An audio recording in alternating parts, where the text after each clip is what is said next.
Malaysia প্রবাসী ভাইগণ, আশা করি আপনার প্রত্যেকে ভালো আছেন। মালয়েশিয়া শ্রমিক পাঠাতে ভয়াবহ অনিয়ম, ১,০০০ কোটি টাকা আত্মসাৎ করল দালাল কোম্পানি। খবরে বিস্তারিত জেনে নেওয়া যাক। মালয়েশিয়ার শ্রমিক পাঠানোর ক্ষেত্রে ভয়াবহ দুর্নীতির অভিযোগে বাংলাদেশে ১৩টি ওভারসিজ রিক্রুটিং এজেন্সি কোম্পানির চেয়ারম্যান, ব্যবস্থাপনা পরিচালক সহ মোট ১০ জনের বিরুদ্ধে মামলা করেছে দুর্নীতি দমন কমিশন দুদক।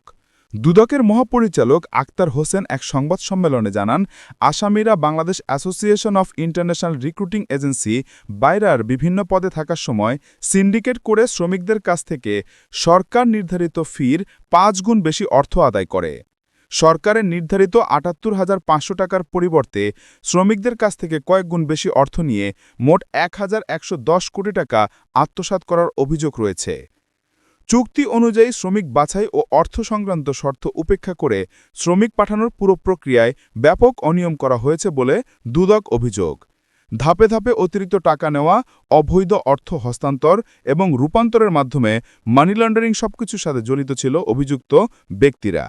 তাদের বিরুদ্ধে দণ্ডবিধির একাধিক ধারা ও মানি লন্ডারিং প্রতিরোধ আইনে মামলা করা হয়েছে। এখানে আসামি করা হয়েছে অনেককে। এর মধ্যে উল্লেখযোগ্য হচ্ছে আকাশ ভ্রমণের চেয়ারম্যান মনসুর আহমেদ, কালাম উইনার ওভারসিজ লিমিটেডের পরিচালক রহিমা হক ও মাহফুজুল হক, শাহিন ট্রাভেলসের মালিক শাহাদত হোসেন, নাবিলা ট্যুর লিমিটেডের চেয়ারম্যান শেখ মাহমুদুর রহমান সহ আরও অনেকে। এছাড়াও Adiba travels and tours, United manpower consultant, Greenland overseas, পিয়ারা ওভারসিজ লিমিটেড, জাহাজের ওডিসি সহ মোট ৪টি কোম্পানির পরিচালক ও চেয়ারম্যানরা এ মামলার আসামি হয়েছেন। এর আগেরও এমন মামলা হয়েছিল। এর আগে একই ধরনের অভিযোগে আরও ১২টি কোম্পানির বিরুদ্ধে মামলা করা হয়, যেখানে প্রায় ১,১০০ কোটি টাকা আত্মসাতের অভিযোগ আনা হয়েছিল। সব মিলিয়ে এখন পর্যন্ত প্রতিটি মামলায় ১০০ জনের বিরুদ্ধে প্রায় ২,২০০ কোটি টাকা আত্মসাতের অভিযোগে ব্যবস্থা নিয়েছে দুদক।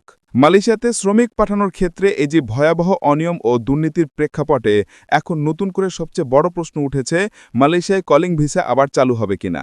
শ্রমবাজার খোলার ব্যাপারে মালয়েশিয়া ইতিবাচক অনেক বেশি কড়াকড়ি আরোপ করেছে। একের পর এক মামলা ও দুর্নীতির অভিযোগে মালয়েশিয়া সরকার আরও সতর্ক হতে পারে বলে আশঙ্কা দেখা দিয়েছে বাংলাদেশের শ্রমিকদের জন্য।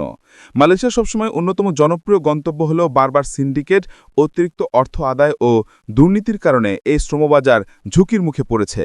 ফলে এখন হাজার হাজার শ্রমিক ও তাদের পরিবার দুশ্চিন্তায় রয়েছে। আর সর্বশেষ পরিস্থিতি বলছে, শ্রমিক পাঠানোর প্রক্রিয়ায় দুর্নীতি বন্ধে কঠোর পদক্ষেপ না নিলে মালয়েশিয়া কলিং ভিসা চালু আবারও অনিশ্চিত হয়ে যাবে। কিন্তু এখানে একটা সমস্যা রয়েছে। মালয়েশিয়া সরকার চায় না বাংলাদেশে কলিং ভিসার এই যে আপনার সিন্ডিকেট নিয়ে যে দুর্নীতি হয়েছে সে কোনো তদন্ত হোক, এটা মালয়েশিয়া চায় না।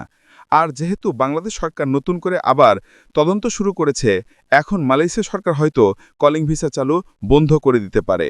এটা হচ্ছে চরম বাস্তবতা। খবরটি আমাদের মালয়েশিয়া প্রবাসী সকল ভাইদের সাথে এখনই শেয়ার করে সবাইকে এই গুরুত্বপূর্ণ খবরটি জানার সুযোগ করে দিন। আর আপনি যদি আমাদের এই চ্যানেলটি দেখেন, অবশ্যই আমাদের চ্যানেলটিকে সাবস্ক্রাইব করুন মালয়েশিয়ার সকল গুরুত্বপূর্ণ খবরাখবর সবার আগে পাওয়ার জন্য। ধন্যবাদ সবাইকে। আমাদের সকল ভিডিও আপডেট সবার আগে পেতে আমাদের চ্যানেলটিকে সাবস্ক্রাইব করুন। সাবস্ক্রাইব বাটনে ক্লিক করুন এবং বেল আইকনে চাপুন, যাতে আমাদের কোনো নতুন ভিডিও আপনি মিস না করুন।